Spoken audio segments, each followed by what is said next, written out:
it's story time. Okay, so today isn't really a story that I made up. It's actually, fuck that. I'm just gonna tell you a story and you guys get to decide whether or not it's real or I made that shit up. Okay, so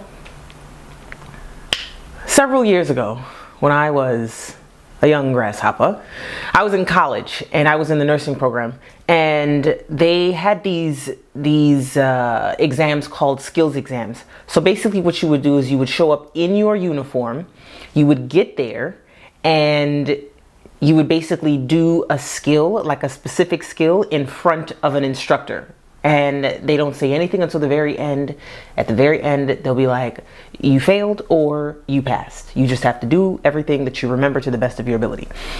So I had my uniform on, I did my exam, and I passed. And I'm walking out, I'm walking across campus to get back to my car because I don't have to do any remediations and I'm ready to just be able to get the hell out of Dodge.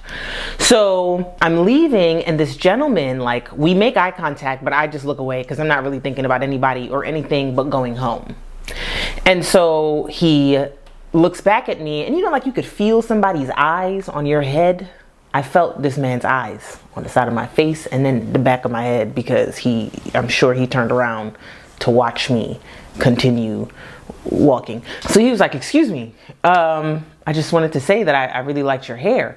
I don't know what my hair looked like at the time, but I would love to guess that it didn't look spectacular, didn't look special. Probably had that pulled back and some braids, I don't know. I was like, oh, thank you, thank you. So then next thing you know, we're standing up and we're just talking to one another. We're just vibing, you know, we're just going from one thing to the next. He asks me where I'm from. He asks me what I'm into. We're just exchanging vibes. And he's like, you know, you seem really cool. I would like to take you out. Now, keep in mind, he is a good looking chocolate man. He's not super tall, but he's also not shorter than me. I'm fine with that. I'm fine with that. He had a buzz cut, you know, he was dressed casually. He wasn't like, damn, but you know, he looked decent. You know, I felt like I could become more attracted to him if he was cool. So I was like, yeah, sure. Let's exchange numbers, whatever, I don't know. So I leave, he leaves, and he reaches out to me, I don't know, maybe that evening, and he's, you know, polite, he's cool, our conversation is flowing nicely, like easily, and he asks what I'm doing that coming weekend. I probably wasn't doing anything, so I told him I was doing nothing. I didn't really have much of a life in nursing school. So fast forward to the weekend. The weekend comes, we agreed on a place that we were gonna meet up at. I don't know you, I know I met you on campus, but you're not coming to my house, our house, because I didn't have a house. I lived with like 7 other people, to pick me up. Also, I didn't want my family to know that I was going on a date. So fast forward, we agree on a day and a place, and I hit him up that day and I'm like, hey, I'm headed over there now. I'll see you in a little bit. My ETA is 20 minutes. Cool. So maybe like 7 minutes into my drive, my music gets interrupted because I'm getting a call.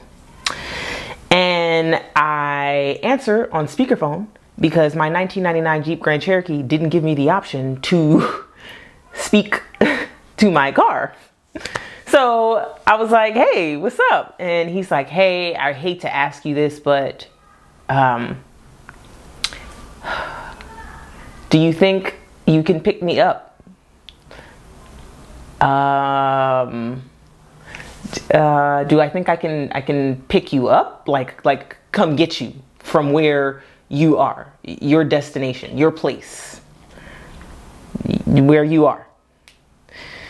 Yeah, I'm having a lot of car issues, but I can send you the address, you know, I pay for gas. I'm really sorry. I just, you know, I would really still like us to have this date.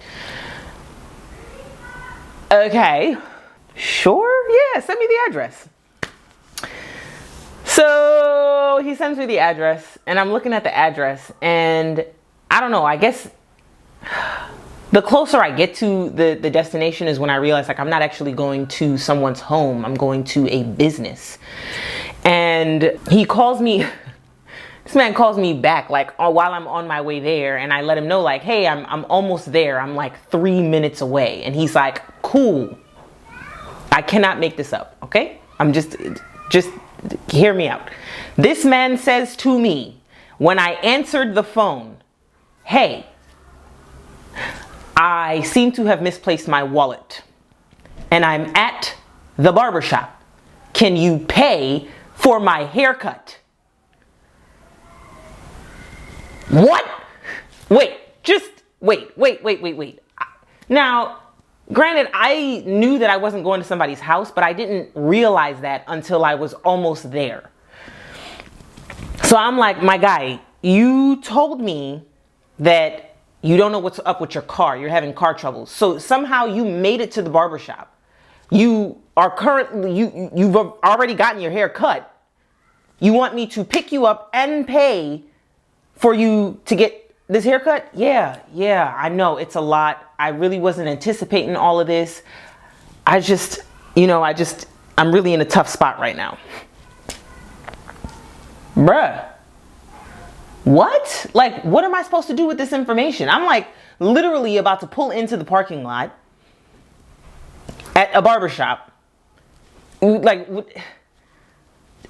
what do I even say? What do I do? Do I say like, yeah, sure, I'll go ahead and pay for your haircut and then we can go out to eat and I will not feel any type of way about the fact that I picked you up and paid for your haircut? Bruh. So I park the car. I don't tell him that I'm there. And I'm like, my guy, like, this isn't feeling super good. It's not feeling super comfortable. I don't really want to pay for your haircut. Like, I already thought it was kind of weird that I'm like almost to the destination and you now need a ride and now you need me to pay for your haircut. Like, I'm not comfortable. So he was like, it was like black and white, like Jekyll and Hyde, like a completely different person, night and day. You know what? That's what the problem is with you stuck up bitches. I was like, oh, wait a minute. Sir, friend, guy, bitch, whatever. Let me just explain something to you. You knew that you set this whole thing up from the beginning. None of this is making any sense. You didn't tell me that you were at the barbershop. You knew you had car troubles. You knew you didn't have money. Like, you thought that you could have pulled one over on me. I'm in my car, in the parking lot of the barbershop, arguing with a man that I do not know. You wanna know what it was? It was because he called me a bitch. I honestly feel like I would have been totally fine with leaving, turning around, taking my ass back home, going to the movies alone, taking myself out to eat. But I don't know, it's just one of those things. You know, like everybody has that one thing, like you say this one thing to me and I'm about to start flipping shit. That was it. So I'm literally in the car, like losing my entire mind. So I look up and I see him like outside of the barbershop, like literally on the phone with me. Like, he obviously doesn't know that I'm there. And he's like, you know, pointing aggressively and there's this fat ass vein in his neck. And he's like, you know, all of this extra shit. And now I'm just being petty. Like, now I'm about to just say some weird shit. I'm like, first of all, my guy, you're not even attractive. Like, I was just giving you a shot. I wanted some free food. I wanted a free movie. Like, I don't know why you thought. And yeah, I was hitting below the belt. So he shouldn't have called me a bitch. So I was like, I don't know how you're going to get out of this. But here's the best part. I'm seeing this. I'm seeing everything because I'm in the parking lot. This bitch gets in a flippin' car, starts the car, and drives away while still yelling at me on the phone. So in the middle of him saying all this shit, I was like, what the F? Are you driving a car right now? It gets dead quiet and his voice completely changes and he's like, are you watching me? That was it. I was done. I just hung up the phone. I was like, I just spent way too much time in my life arguing with this man. This, like, how did this shit even get this far? It escalated hella quick.